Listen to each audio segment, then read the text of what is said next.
Today, we're going to talk about how to make sure that your listener is engaged, how to make sure that they understand why they're here.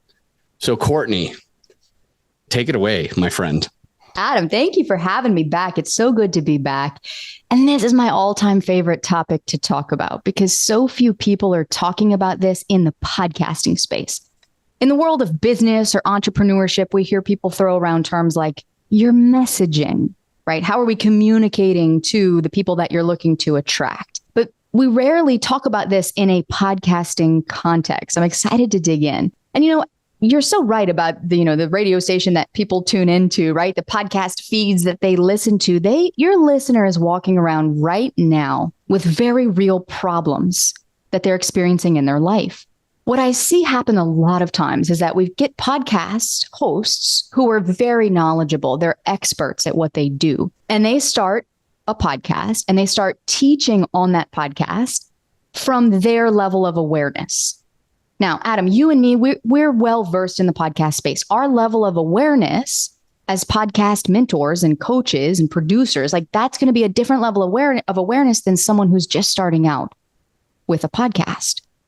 And we see this industry-wide. We see this across different niches, meaning that when that host starts that podcast and they're talking from this more advanced level of awareness, they're actually missing out on a huge portion of the population who probably needs what they have to offer because those people don't understand that that's their problem.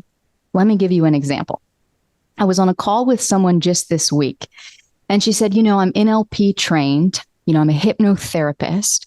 I help people work through beliefs that they have that might have been there since their childhood, but that are holding them back in their life right now. And I'm like, cool. So is your potential listener walking around saying that to themselves? Like, I need to let go of these beliefs in order to heal in my life. She kind of laughed. She's like, well, no, probably not. And I said, yeah. So you talking about those things on your podcast is good. We want to take our listeners to that level. We want them to understand that there might be something deeper under the surface causing those problems, but we can't start there. We first have to meet our listener where they are. So what I asked her next was, well, what do you think they're walking around saying to themselves right now? What are they laying in bed awake at night worrying about? Let's say in the context of business, are they worried about where their next client's going to come from? Are they worried that they're not going to have enough money this month to pay their team members or themselves? Are they worried that they're spending hours a week creating short form content that's not getting engagement? It's getting 2 likes and, maybe 4 spam comments, no one in the DM saying, hey, I'd love to work with you. Let's book a call. What are they worried about? What do they think is the problem? And then when we're clear on that, then we can align your podcast to attract those people.